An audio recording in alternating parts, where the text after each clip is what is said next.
When you put Caitlin Clark at Madison Square Garden with NBA legends and hand her a microphone, pure magic happens. On her incredible NBA on NBC debut, Clark didn't hold back, proving exactly why she's the future of basketball. While some WNBA veterans waste energy making impossible demands and undermining the league with controversial CBA proposals, Clark is out here bridging, and in many ways erasing, the gap between the WNBA and NBA. She's showing the jealous veterans who've spent 2 years trying to dim her light what real star power looks like. Fans everywhere are starting to see just how much impact she brings, and the question is clear. Are you ready to watch Caitlin regularly on NBC? Let us know in the comments below. Listen, she challenged Jamal Crawford to a friendly game of NBC. You're going to be surprised, maybe, who gets the win? But just know she shot a lot of shots from the logo. The NBC game, their playful twist on H.O.R.S.E, kicked off with Jamal Crawford exuding confidence. Here was a 3-time NBA Sixth Man of the Year, a master of handles who'd left defenders looking foolish for over a decade. Crawford stepped onto the NBC set expecting to give Caitlin Clark a basketball lesson on national television. You could see it in his smile, the easy, casual swagger of someone who's played with and against the very best in the world. Roster could hold another one down. It's a WNBA All-Star in Caitlin Clark, and guess what? We had our own Jamal Crawford and Zora Stevenson welcome her in, but the NBC way. Grown up, some called it pig, some called it horse. The kids' game today, we're calling it NBC. All right, house rules are set. Who gets the first shot? You can go first. Left-hand free throw. That's crazy. Wow. This could go anywhere.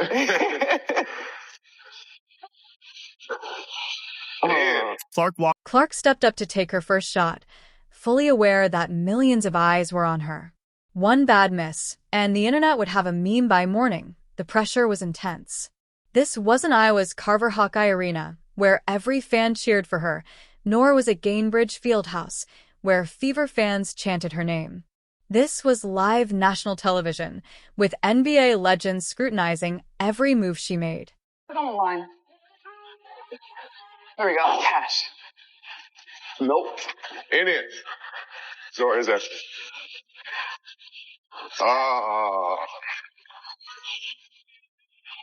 He's in trouble. Underneath the leg layup. Cash. I see some. Yes. Yes. She began launching her signature long-range shots, the logo three-pointers that made her a household name, the same shots that shattered college basketball records and carried Iowa to back-to-back national championship games. Stepping back to what NBC playfully dubbed Caitlin Range, she let it fly like she was still in her Iowa jersey. Her form was flawless. Feet set, follow-through smooth, the ball spinning perfectly with that familiar backspin fans had come to expect. That's the Sure. one. No. Do you believe in magic or what? I know you create some all the time. This is for game. This is for game. All right. There's literally 0% chance to make this again. That's our welcome to the NBC moment. There we go. Feeling it. She See, knew that it was right my away. problem. Oh, This could be a And- quick NBC. wow. The warm-up was mine, the win. Uh-oh. All right. I was being that class game. Crawford tried to match her from those extreme distances, but you could see him hesitating, calculating the shot, aware he was stepping far outside his comfort zone. Most NBA players rarely practice from the logo. They simply don't need to. Clark, on the other hand, lives out there. She's been drilling those shots since high school, turning what seems impossible for everyone else into routine makes.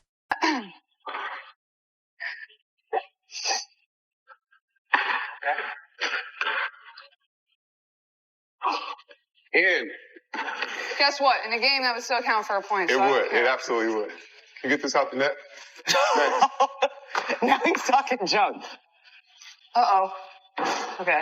Uh-oh. There we go. Oh, Uh-oh. not at all. I don't like it. Yep. He's Oh, nervous! Game. The banter between them elevated the moment even more. Clark was cracking jokes and trading one-liners with an NBA legend as if they'd been friends for years. There were no nerves, no intimidation, just pure confidence. She owned the moment, and everyone watching could feel it. Crawford was laughing along, clearly enjoying her personality just as much as her shooting skill. Double down. Oh, Okay. goodness. All right. Okay. One leg.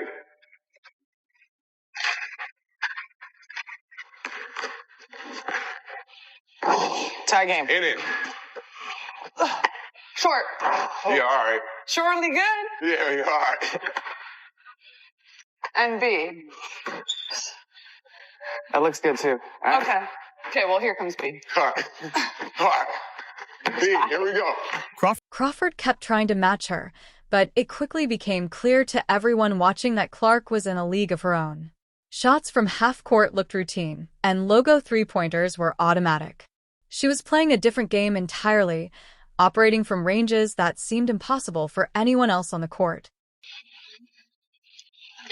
Boom. Ah. All right, let's end it. And you're Short. comfortable. Oh! Good job. Great job. Way to move. That was fun. The result didn't even matter once the viral clip started circulating. Clark had proven she could hold her own against NBA royalty in front of a national audience, showcasing a mix of skill, personality, and confidence that had basketball fans talking for days. The moment cemented her status as basketball's most entertaining personality, someone who could thrive on any stage the sport offered. Stepping into Madison Square Garden, she carried herself like a seasoned NBA broadcaster, surrounded by legends. Her confidence wasn't fake or forced. She genuinely belonged on that NBC set. When she walked onto the court for basketball night in America, something shifted. You could feel it through the television screen. Here was a 24-year-old, fresh off her second WNBA season, sitting beside Hall of Famers like Carmelo Anthony and Reggie Miller. Everyone watching questioned whether she could handle the pressure of MSG. But the bright lights, the history, the weight of the building, it all hit differently for Clark. She wasn't intimidated. She belonged. Different type of buzz, and obviously when LeBron comes to town, it's probably really different, but, you know, Knicks fans are crazy, and I love it. I love people that are passionate about basketball, so it's pretty incredible. Yeah, you kind of know them inside and out a little bit, Reggie. You've stolen their souls and their hearts with the Come on, Knicks Reg. fans. He You loves- see it? You see he how loves he's kind it. of like He's smirking. smug? But listen, there's a new. First of all, there's a new shooter from Indiana. See, I'm the third best shooter very in the That's not state of true. Indiana now. Okay. It goes Not- Caitlin, Yeah. Tyrese, and now myself. you. So We'll have to now get Tyrese's opinion on that. I'm not She immediately began describing the MSG atmosphere with a level of detail that had veteran broadcasters leaning forward. Well, I think as a player, this is kind of when you feel the atmosphere the most, when you're out on the court warming up, she explained. I mean, there's just a different type of buzz. And obviously, when LeBron comes to town, it's probably really different. But Knicks fans are crazy, and I love it. I love people that are passionate about basketball. It's pretty incredible.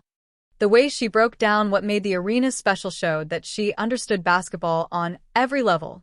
She wasn't just talking about the noise or the size of the crowd. She was explaining how players actually feel and experience those moments while warming up on the court. That's insider knowledge you simply can't fake. One of the things he said was like, I'm thinking in my mind, let's keep them quiet. Have you gone into a big game with literally that on your mind, like walking into the arena? Well, I feel fortunate enough. A lot of the arenas we go into, a lot of people are cheering for our team, which is pretty nice. Clark even joked about needing stilts music to match her co-host's heights, but her basketball IQ was already dominating everyone in the room. She connected with Knicks fans by enthusiastically shouting appreciation for their energy, and her genuine passion for supporters revealed why she understands the game better than many players twice her age. Her comfort with live, unscripted television was immediately obvious. Every question thrown her way was handled with ease. No stammering, no long pauses, no awkward moments. She spoke like a seasoned broadcaster, not a debutante. Clark's ability to break down NBA plays while relating them to her own game created moments that had analysts scrambling to keep up.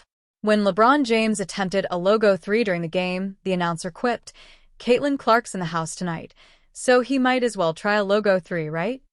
After James missed badly, they added, "Caitlin will take care of that." Even NBA broadcasts were revolving around her presence. Look, she proved she could analyze professional basketball at the highest level while tying those concepts directly to her own experiences. Her insights weren't surface-level observations, they were deep, nuanced breakdowns that showed she studies the game constantly. Clark didn't just survive her MSG debut, she completely dominated it. She demonstrated that she's ready for any stage basketball can offer. The cameras loved her, the audience responded to her, and the analysts respected her knowledge. Her media takeover was only just beginning. She casually dropped Luka Dončić's name as if she were talking about the weather, and the NBA analysts sitting around the table weren't prepared for it. Their reaction said it all. Here was a WNBA player confidently placing herself in the same conversation as a superstar who averages 30-point triple-doubles. Yeah. I'm curious, Caitlin, you said it's your first Knicks game, but I know you watch the league, you love ball, like you just watch the game. Is there a player or someone you watch even more specifically because there's things in his game maybe you would want to add to yours in the league? Man, I think Luka. Luka's amazing and he's incredible. I think the way he can not only score the ball, but also the way he passes. She didn't just name-drop Luka for attention. Clark broke down exactly what she studies and learns from watching him play. She explained how Luka manipulates defenders and creates space in ways most players never master. He's not the fastest.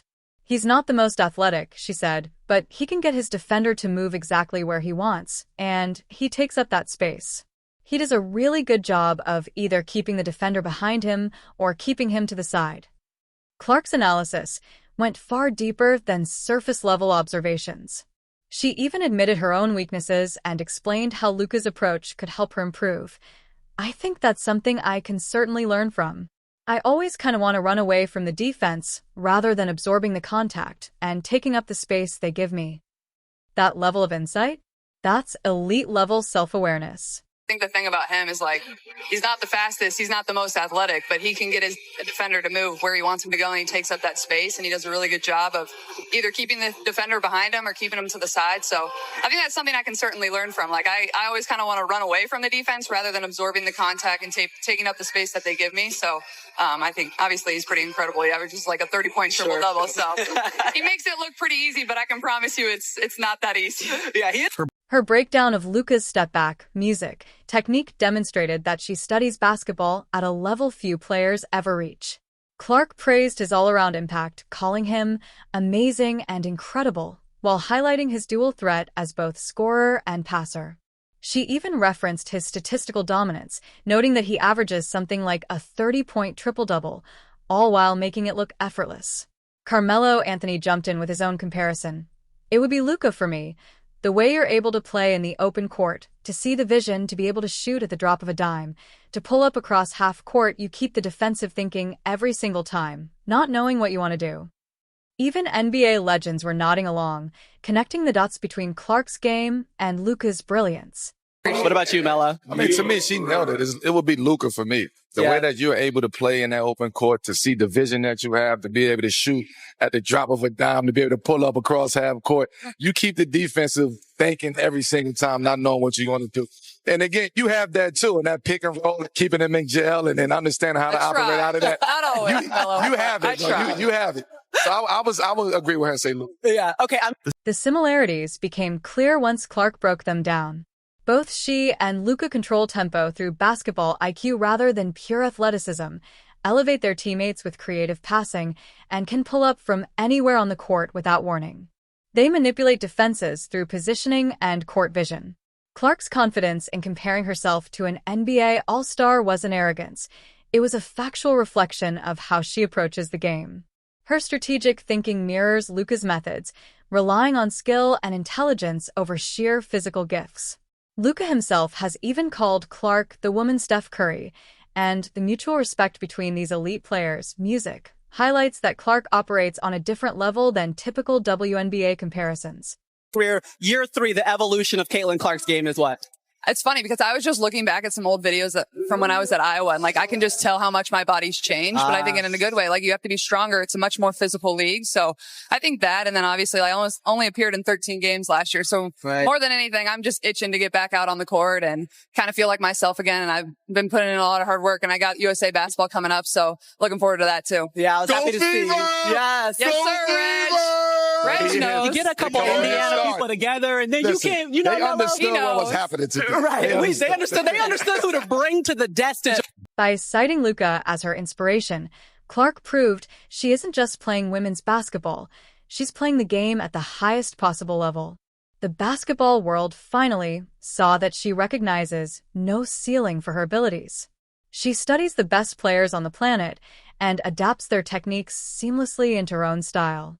While Clark was impressing NBA legends at Madison Square Garden music, jealous WNBA veterans were busy working overtime to sabotage their own league. That same weekend, as Clark showcased her talent on national television, veteran players were making impossible demands that threatened to derail the entire 2025 season. The timing couldn't have been worse or more revealing.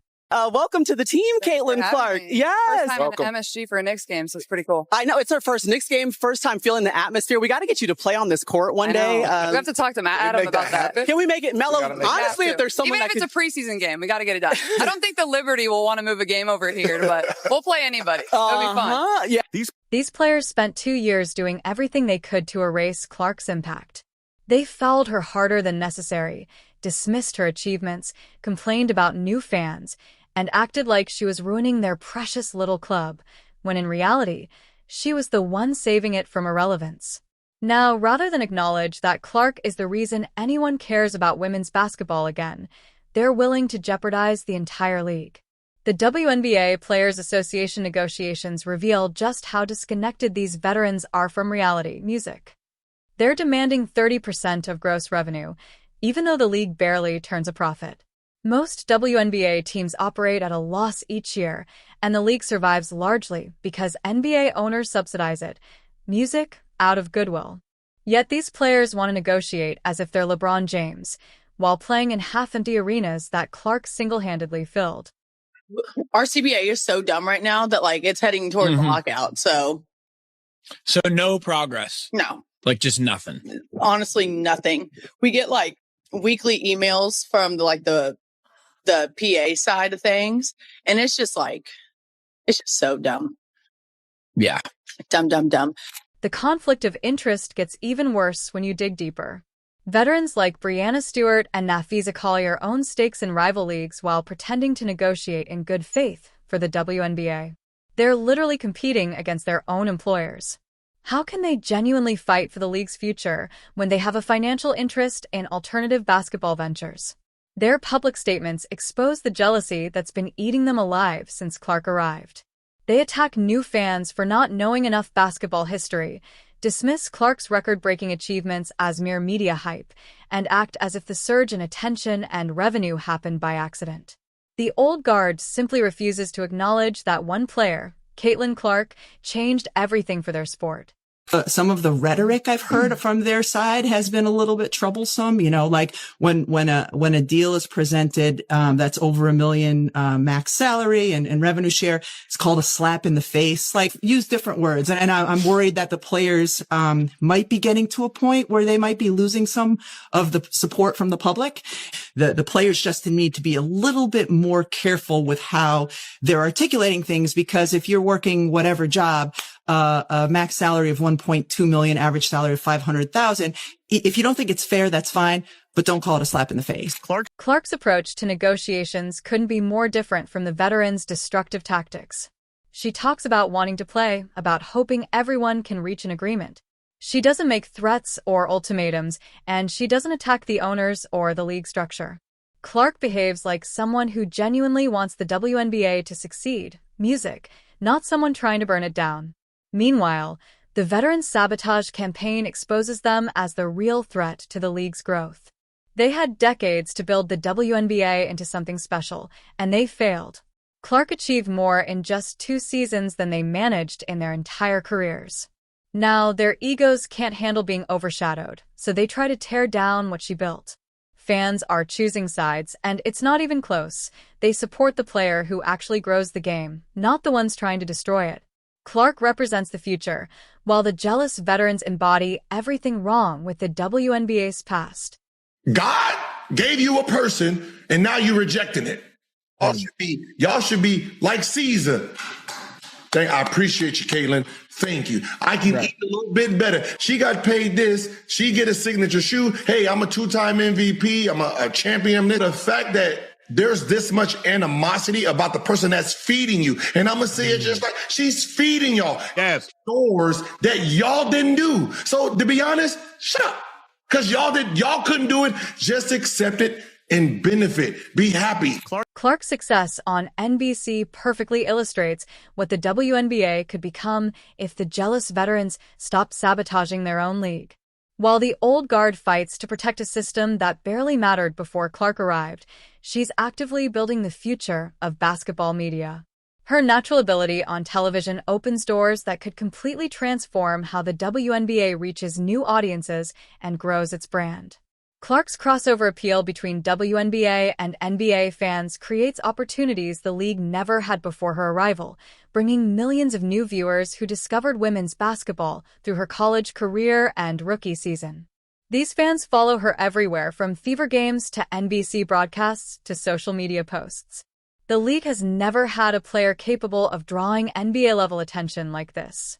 Rising stars such as Lexi Hull, Aaliyah Boston, Sophie Cunningham, and Kelsey Mitchell are following Clark's lead by focusing on growth instead of grievance. They post positive content on social media, engage with new fans, and understand that expanding the sport benefits everyone rather than threatening their own status. Looking forward into the future, what would you like to see happen as you come to a negotiation? Well, honestly, I don't think it's just a big moment for the WNBA. I think all of women's sports, I think this is one of the biggest moments we've ever had. So, I feel very confident that we're going to get something done. And that's because we're in this moment because of the product we put on the floor. So we need to be able to continue to do that. And I know everybody's working really hard. There's a meeting tomorrow that's super important. And I truly do believe we're going to get something done here in the next couple of weeks. But like you said, there's a lot of boxes that we still need to check. We've added two new teams. There's going to be more players than ever. And then we have to get into free agency, then have a normal draft as well. So there's a lot of things left to do, but I really do feel confident that both sides are going to reach a deal here. So yeah. Clark's optimism about reaching a CBA deal shows she understands compromise and progress far better than the union leaders. She talks about wanting to play basketball and hopes everyone can work things out. No threats about sitting out seasons. No ultimatums demanding impossible revenue shares. She acts like someone who genuinely wants the league to succeed. Her growing media presence is already attracting sponsors and attention that benefits every player in the league, whether they acknowledge it or not. Nike gave her the biggest rookie deal in WNBA history, and Gatorade signed her to a massive endorsement contract. Corporate partners are investing in women's basketball specifically because of Clark's star power, and every veteran player benefits from the increased salary cap and revenue sharing her marketability has generated. Draft slated for April 13th, but the growth of the league has been so much. Can you just help us to understand the transition this league is going on right now? It's incredible. And I remember my first WNBA game when I was a young girl. I went to the Minnesota Lynx when they had their dynasty with Maya Moore, and they were playing the Seattle Storm. And now basically any arena you go to, it's sold out. We're adding 2 teams. We're up to 14 now, and then hopefully getting to 18 in the next couple of years. So, business is booming, and that's a really good thing. And we kind of just got to keep meeting the moment. The talent's getting better and better. You see it at the college level coming into the professional game too. So I feel very fortunate, and hopefully I have a long career ahead of me as well. Well, just know the 2026 Indiana Fever season represents a renewed sense of hope for a WNBA that embraces its stars instead of tearing them down. Caitlin Clark will return with another year of experience, joined by Lexi Hull, Sophie Cunningham, Aaliyah Boston, and Kelsey Mitchell as her co-stars. The team chemistry they built during their playoff run has the potential to grow even stronger. Fans are already snapping up season tickets and planning trips to Indianapolis. Clark's journey, from Iowa College superstar to WNBA Rookie of the Year to national television analyst in less than 3 years, proves that talent and character always win. Each step forward came because she focused on basketball instead of drama. She built bridges while others burned them, embraced new opportunities while others complained about change. The future belongs to players who think like Clark, music, not the jealous veterans trying to hold everyone back. Appreciate you just joining us on Basketball Night in America. Appreciate it. Yeah, you now gonna I come get back? to enjoy this. I mean, what's better, MSG Sunday night? You can put your slippers LeBron back on James, if you let's want. go. Let's go. Play too And if you guess want. what? Hey, I Caitlin's get gonna come back. Mello. She's not gonna put the mic down forever. March 29th, she's back with us in OKC, Yes, but now she gets to go and enjoy the Knicks games, and we're happy for her. Clark's NBC debut proved she's not just the future of the WNBA, she's the present. The jealous veterans trying to hold her back are only highlighting their own irrelevance. Every game of H.O.R.S.E with NBA legends, every broadcast moment at Madison Square Garden, every connection she makes with basketball fans shows exactly why she matters. The old guard can keep making impossible CBA demands and complaining about new fans, but they're fighting a losing battle. The choice is clear: support the player who's actually growing the game, or watch the veterans undermine everything Clark has built. Get ready for 2026, because Clark and the Fever are about to show everyone what happens when talent meets opportunity. Are you excited to see Caitlin regularly on NBC? Let us know in the comments below. And don't forget to like, subscribe, and turn on notifications so you never miss an update. Click the video on the screen, and we'll see you in the next one.